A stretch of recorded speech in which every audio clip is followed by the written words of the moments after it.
I was 18 years old when I got married. I belonged to a very conservative family, a Baloch family, where good daughters never say no to their parents.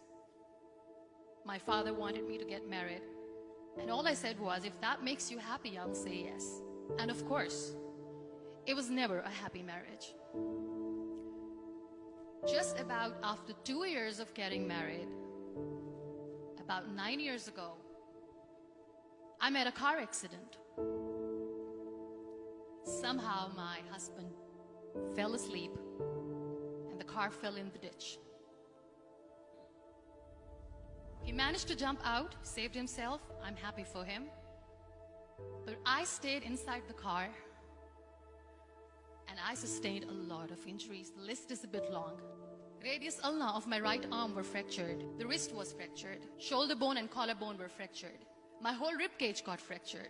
But that injury that changed me and my life completely was the spine injury. Many people came to rescue. They gave me CPR. They dragged me out of the car. And while they were dragging me out, I got the complete transection of my spinal cord. Those 2.5 months in the hospital were dreadful. I was at the verge of despair. One day, doctor came to me and he said, well, I heard that you wanted to be an artist, but you ended up being a housewife. I have a bad news for you.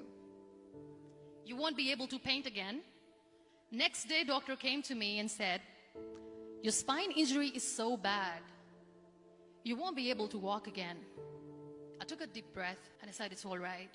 Next day, doctor came to me and said, because of your spine injury and the fixation that you have in your back, you won't be able to give birth to a child again. That day, I was devastated. I started to question my existence. Why am I even alive? So what kept me going was, one day I asked my brothers, I know I have a deformed hand, but I'm tired of looking at these white walls in the hospital and wearing these white scrubs.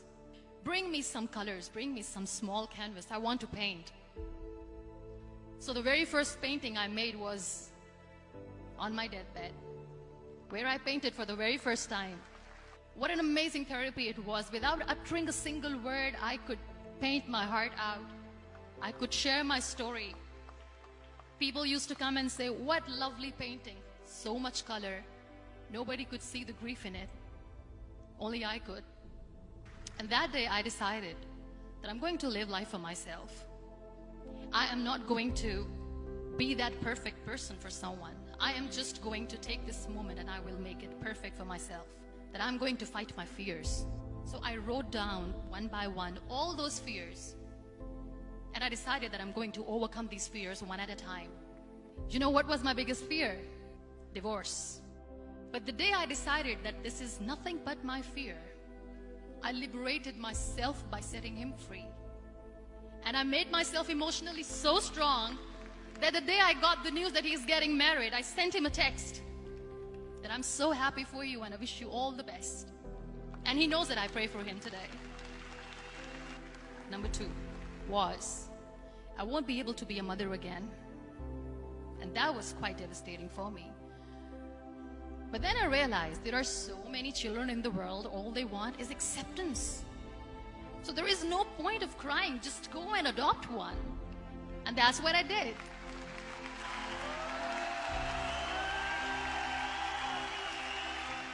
I gave my name in different organizations, different orphanages, and I waited patiently. 2 years later, I got this call from a very small city in Pakistan. I got a call and they said, are you Muniba Mazari?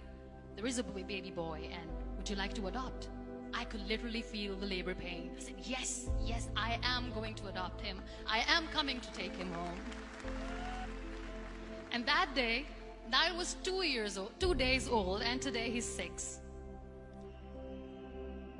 You know, when you end up being on the wheelchair, what's the most painful thing?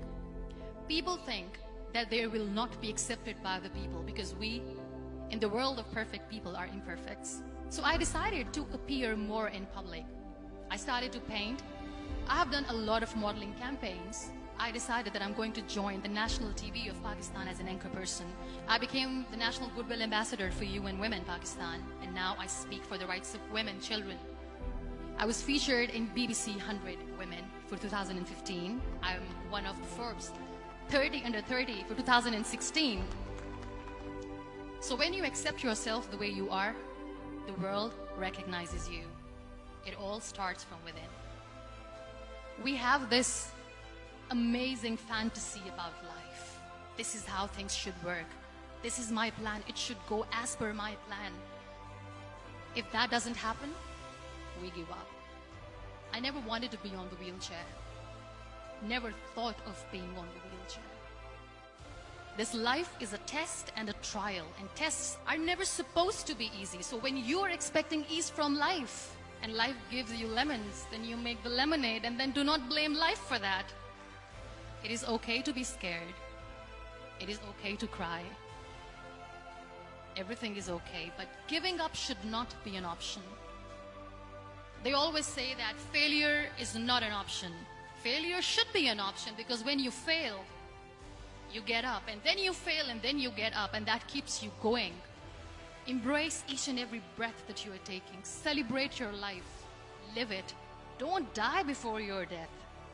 Real happiness lies in gratitude. So be grateful, be alive, and live every moment.